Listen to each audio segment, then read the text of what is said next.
तो दोस्तों बड़े बुजुर्ग कह के गए हैं कि जो बोओगे वही पाओगे। अच्छा करोगे तो सब अच्छा रहेगा, बुरा करोगे तो उसका भी फल मिलेगा। कार्वे स्टॉक ब्रोकर का नाम याद है आपको? ये एक ऐसा स्टॉक ब्रोकर था जिसने लाखों इन्वेस्टर्स का पैसा गायब कर दिया सिस्टम से और खुद भी बैंकरप्ट घोषित हो गया। दूसरे कंपनीज को लोन दिया, जब वो कंपनीज डिफॉल्ट हो गई तो खुद भी दिवालिया घोषित हो गया और कह दिया कि मेरे पास तो पैसे ही नहीं है। इसमें नुकसान कितना हुआ?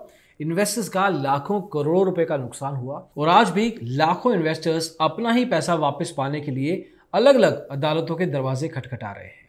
आज की इस वीडियो में देखेंगे कि कार्वी वेल्थ के क्लाइंट्स ने किस तरीके से इस पूरे केस के अगेंस्ट एक मुहिम छेड़ी और फाइनली एक तरीके से कार्वी के डायरेक्टर के खिलाफ एक एक्शन भी आज की तारीख में ले लिया गया है।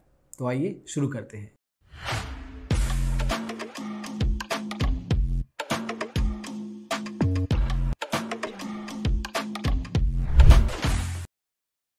तो दोस्तों स्टॉक मार्केट में एक कोड होता है IBC, insolvency and bankruptcy code. जब भी कोई कंपनी बैंकरप्ट हो जाती है तो उसके लिए जो भी लोग उसमें इन्वॉल्व हैं, उसमें जो इन्वेस्टर्स हैं, उनकी प्रोटेक्शन के लिए वो कोड होता है। लेकिन ज़्यादातर ये कोड बड़े निवेशकों को बचाने के लिए होता है, जो छोटे ट्रेडर इन्वेस्टर हैं उनकी देखरेख के लिए नहीं। इसी चीज़ के तहत कार्वे स्टॉक ब्रोकर के क्लाइंट्स ने सुप्रीम कोर्ट का दरवाज़ा खटखटाया था जनवरी 2020 में और कहा था कि ये जो IBC में अमेंडमेंट्स हैं इनको कीजिए।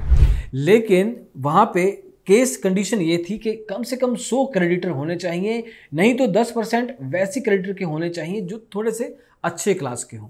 ऐसा एक तरीके से कंडीशन रखा गया है। सुप्रीम कोर्ट ने रिटेल ट्रेडर्स की, क्लाइंट्स की बात को बिल्कुल नहीं माना और उन्होंने कहा कि इसमें कोई फेरबदल नहीं होगा। अब सुप्रीम कोर्ट के आगे कहाँ जाए? कभी देखा है कि सुप्रीम कोर्ट के आगे आप वापस हाई कोर्ट में जा सकते हैं? इस केस में ऐसा ही हुआ।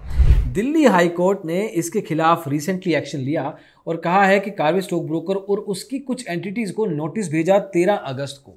जी हाँ, इसी महीने के कुछ दिन पहले ही कार्वे स्टॉक ब्रोकर और उसके डायरेक्टर और उसकी कुछ एंटिटीज के खिलाफ नोटिस भेजा गया। जो एडवोकेट इन क्लाइंट्स के, वेल्थ के क्लाइंट्स के थे, उनका कहना था कि हमने IBC के खिलाफ सिर्फ चैलेंज इसलिए नहीं कहा क्योंकि इसमें नॉर्मल ट्रेडर्स, क्लाइंट्स की एक तरीके से उनके खिलाफ चीटिंग हो रही है, बट एक सिस्टम जो बना हुआ है उसमें एक तरीके से प्रोटेक्शन दी जा रही है उन्हीं पर्टिकुलर एंटिटीज़ को जो कि बैंकरप्ट होकर अपने आप को दिवालिया घोषित करके साइड हो जाती हैं और जो इन्वेस्टर्स का पैसा फंसा होता है वो बेचारे मझधार में रह जाते हैं। अब कार्वी के केस में हुआ ये कि फरवरी 2019 में जिस पर्टिकुलर कंपनी को, एक रियलिटी कंपनी को जो कि एक तरीके से रियल एस्टेट में थी, उसको लोन दिया होता कार्वे ने इन्हीं क्लाइंट्स के पैसे के साथ, उस कंपनी ने कहा कि भैया मेरे तो हाथ खड़े हैं, मैं आपको पैसा वापस नहीं चुका सकता।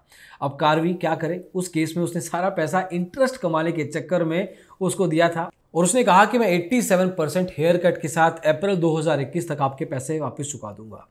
अब देखिए, ऐसा ऑब्वियसली मुश्किल है, क्या इम्पॉसिबल है कि जहाँ पे अगर आपको 1 लाख रुपए दिया गया और कहा गया कि 87,000 रुपये मैं वापस नहीं दूंगा, 13,000 आप वापस ले लीजिए। अब कार्वी पे सारी की सारी रिस्पॉन्सिबिलिटी आ गई और कार्वी के पास पैसा ही नहीं था उसको चुकाने के लिए। और बात सिर्फ यहीं ख़त्म नहीं होती। कार्वी ने एक तरीके से कोई रिस्पॉन्सिबिलिटी नहीं समझी उस समय कि अपने ही इन्वेस्टर्स या अपने क्लाइंट्स को बता दे कि जहाँ पे उसने पैसा लगाया हुआ है उस पर्टिकुलर रियल एस्टेट कंपनी का बैंकरप्सी का समय आ गया है, या उसके जो प्रोजेक्ट्स हैं मोहाली पंजाब में ही चल रहे हैं, जो कि वो जो प्रोजेक्ट्स हैं उसमें भी डिले आ गया है, कारण चाहे जो भी हो। तो ये रिस्पॉन्सिबिलिटी ऑफ इंफॉर्मेशन प्रोवाइडिंग भी कार्वी ने नहीं की, बल्कि कार्वी ने तो ये कहा कि उन्होंने सारी ड्यू डिलिजेंस कर दी है और उनका पैसा बिल्कुल सेफ है। तो एक तरीके से क्लाइंट्स, इन्वेस्टर्स सेफ जोन में फील कर रहे थे, लेकिन एक्चुअल में ऐसा नहीं था। उनका पैसा तो ऐसी स्कीम में जा चुका था जहां पे कंपनी खुद ही बंद हो चुकी थी। Karve stock broker honest level पे किसी भी तरीके से ना ही जो लोन देने की कोशिश कर रहा है, जो कि गलत है ऑब्वियसली, और दूसरी जिनका पैसा लिया है, जिन ट्रेडर्स, जिन इन्वेस्टर्स का पैसा लिया है, उनको भी झूठ बोल रहा था। लेकिन दिल्ली को हाई कोर्ट ने फाइनली इस बात को सुना है। सुप्रीम कोर्ट ने तो इस पूरी की पूरी IBC के खिलाफ जो अमेंडमेंट था उसको मना कर दिया था, लेकिन दिल्ली हाई कोर्ट ने सुना है और उन्होंने फरमान निकाला 13 अगस्त को और उस फरमान का एक्चुअल लेवल पे एक्शन भी लिया गया और C पार्थसारथी कार्वी ग्रुप के ये चेयरमैन हैं और इनको फॉर्मली अरेस्ट कर लिया गया है इस केस में। अब देखिए, अरेस्ट कर लिया गया है, मीडिया में न्यूज़ आ गई है कि वाह पुलिस ने एक्शन लिया है, दिल्ली हाई कोर्ट ने एक्शन लिया है, लेकिन ऑनेस्ट लेवल पे अब सेबी का यहाँ पे काम करना बनता है।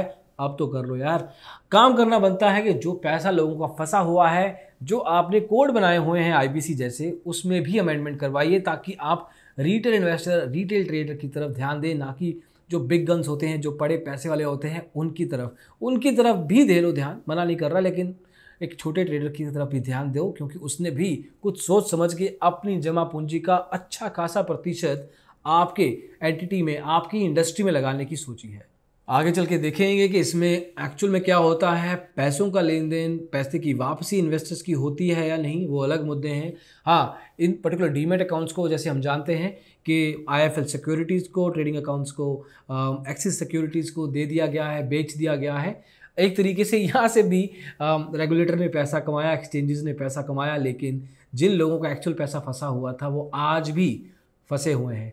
होपफुली कुछ होगा इनके खिलाफ और होपफुली इन्वेस्टर्स का पैसा भी वापस मिलेगा। अभी के लिए दोस्तों बस इतना ही। ये वीडियो बताने की कोशिश थी कि अगर बुरा करोगे तो अंत में तो बुरा होना ही है, और अच्छा करेंगे तो मोस्ट लाइकली उसका रिजल्ट भी अच्छा रहेगा। अगली वीडियो में जल्दी मिलेंगे दोस्तों। स्टॉक मार्केट के साथ जुड़े रहने के लिए जुड़े रहिए अ डिजिटल ब्लॉगर चैनल के साथ। Thank you so much, bye bye. तो दोस्तों बड़े बुजुर्ग कह के गए हैं कि अगर बोगे क्या क्या कह के गए, मैं नहीं बताऊंगा। याद भी नहीं है तुम्हें तो। म्यूजिक। अब एक्चुअल में क्या हुआ है, एक्चुअल में अगर अलग मुद्दे तरीके से कंट्रोल अलग अलग कंपनीज को जिन्होंने उस लोन को वापस चुकाया ही नहीं, शिट मैन, तुमसे ना हो पाएगा। यही हाल हुआ है